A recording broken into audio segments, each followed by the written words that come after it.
Takže ahoj lidi, dneska tady máme video tipy a triky do nového Pets Go. Pro začátečníky bych doporučoval vykupovat tady ten automat s poušnama. Jakože jestli jste začátečník, tak se to docela vyplatí. A jdeme na další tip a trik.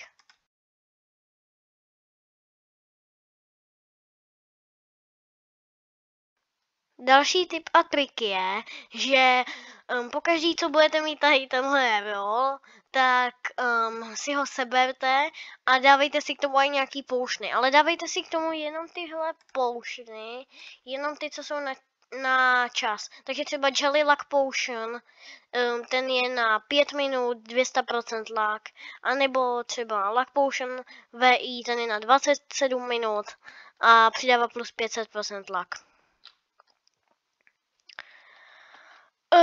Další věc je vykupovat tady toho merchanta Jelly.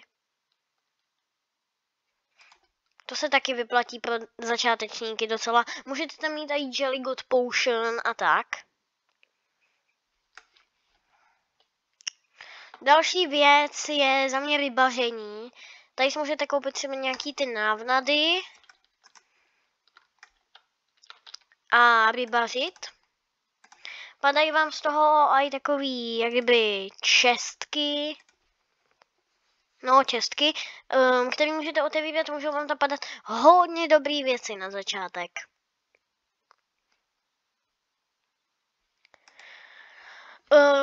Další věc, když chcete otevřít nějakou lepší věc, tak si používejte takovýhle, jakože tyhle poušny, třeba Instant Luck Potion 3, ten mám já, takže můžeme zvednout otevřít, pak Blazing Dice třeba, Jelly Luck Potion 2, Rainbow Dice, Golden Dice, pak vám vznikne tahle speciální dajska,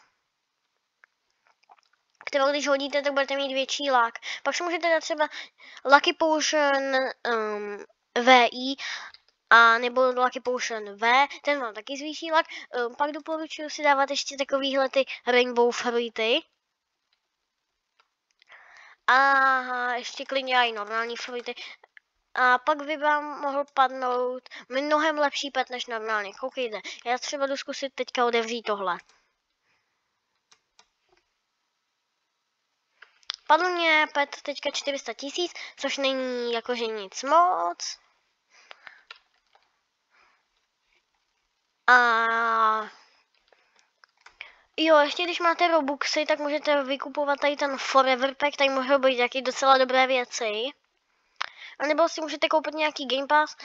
Doporučoval bych třeba Better Luck, já to teda ještě nemám koupený, ale mám ověřeno, že se to vyplatí. A nebo když máte třeba ze starého Pet Simulatoru 99 nebo starého. No jakože docela novýho, ale zároveň i starého. Máte tam nějaký ten kód 12 místnej na Titanica, tak si ho můžete sem zadat a dávám to nějaký gemy.